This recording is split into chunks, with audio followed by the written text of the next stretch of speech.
another question, y'all. Let's get to reading. This is a little long email, so let's get to it. What's good, Bill? I'm gonna try to keep this brief, but I have a situation. Long story cut short, where the dynamic between my grandmother, my siblings, and me is that she's kind of the matriarch of the family, and her word goes. The problem with that is my brother, who has some mental issues, he's been in and out of jail and prison. She vouches for him in a way that enables him to do what he wants. This particular situation we have here is that he is allegedly involved with scamming. What he likes to do is use people for his own gain to make money. But you know, there have been certain situations where he's definitely put you in a situation where he may sacrifice you. Back a couple of years ago, my girl was so happy to be pregnant with my daughter. He was trying to send me some information. He wanted me to commit a crime. I'm not gonna say what he did, but I will say my grandmother assisted him in doing this, knowingly or unknowingly, by giving him my address. I specifically asked her not to do that. With that, she's automatically involved with him, trying to incriminate me. Number one, I do not commit crimes. I have something expunged from my record that would have messed me up if I was to get into some scamming stuff. So him trying to involve me in this, I've told him, yo, I know what you're doing and I'm not with it.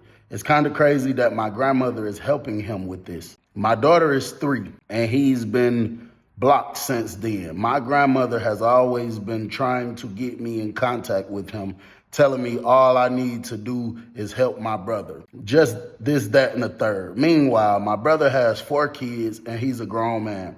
He has 4 kids. He decides to do whatever he does with his baby mama.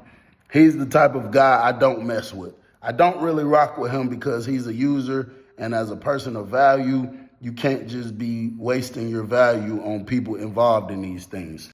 Now, I won't tell my grandmother where I'm working because I don't really care.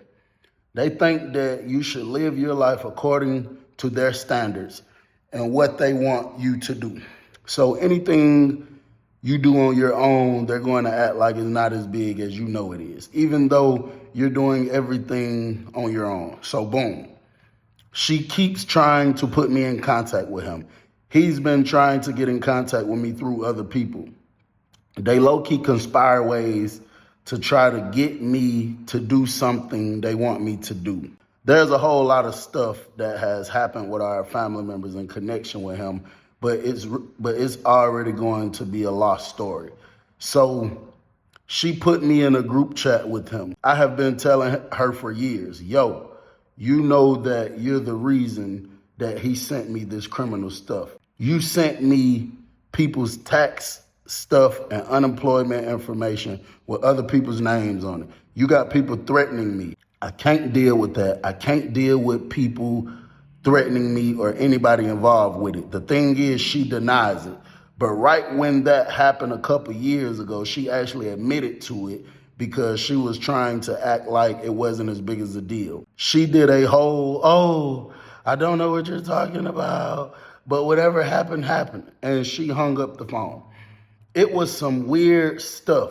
We didn't talk for a couple of weeks, but a couple of years later, she wants to act like she's not aware of what happened and that she didn't do anything. She's on some plausible deniability type stuff. I suspect that it's because she thinks she's trying not to incriminate herself, even though she's already done that. Things could have gone that way if I wanted them to, but I've been trying not to. But it's gotten to the point it's going to have to go that way because now you got this man in contact with me. He contacted me, harassed me, and all this goofy stuff, and I just can't let that happen. With so much scam stuff, you know you get scam stuff like that all the time. If it's just this dude trying to put me in some scam stuff out of spite, out of just trying to make me have some connection with him, it's just gonna have to go away. I really don't want. But at this point, I can't put my family at risk or sacrifice them because people want to play games. How would you handle this situation? She's blocked. I probably won't be talking to her because you keep trying to knowingly or unknowingly entrap me, and we can't do that. Tell me how you feel. Well, number one, you said he has mental issues, but if he running the whole damn scam operation, he can't be that damn mental.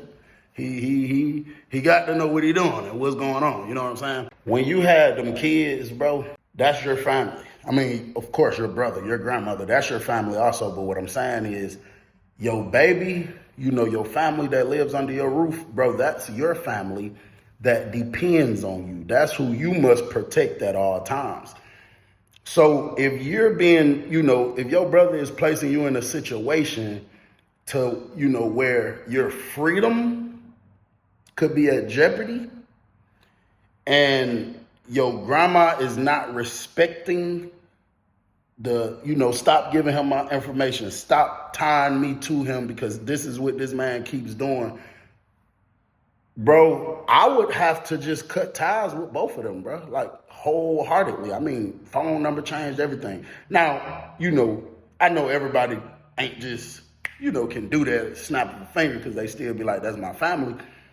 You know, so maybe you could just fall back for a while from grandma and brother. And then, you know, if you reach a point where you want to, you know, at the end of the day, that's family, tap in there, here and there. If they still on that same BS, hey, man, give y'all another period of time without me. But, bro, like I say, anything that can take you away from your baby is not worth it. So, you feel me? Like, anything you doing, send it to my house, and then you gonna need to contact me to get this info, I'm throwing that shit away. Nigga, I already told you I'm not into this, and you send something here, ain't no, bro, I sent you this. I don't care what you need. I threw it away. I threw it away, and I put it through the shredder, nigga. So, you know, clearly, you know, sometimes with families, bro, we don't really respect each other. We don't really have, you know, enough respect, because that's happened to me before, bro. You know what I'm saying? Where I was telling one family member, don't do this. Do not pass off my number. Do not give this information. And then they still did it and was like, man, that's your brother. Or man, that's your mama. I don't care, nigga. This is my life. If I said don't do it, don't do it. So sometimes we just don't respect each other's, you know, they probably don't have that respect. You never know, bro. Grandma could, like, I feel like a lot of older people, you know, they be looking at us, not really respecting us as adults. They be looking at us like, you know, they still kind of looking at you as a child. So sometimes your word don't really, you know what I'm saying? So that's what I would do. I would put distance there, brother. I hope that helped you out a little bit, brother. Do the right thing. I've been telling y'all for 2 years, stay out the streets, that's weak. Oh, you gang, make a mistake, them gon' whoop your feet. Sound too goofy to me. When I'm tired, you gotta leave. Nobody around when I catch Z's. I had a dream, the person I love the most killed me in my sleep. Yeah.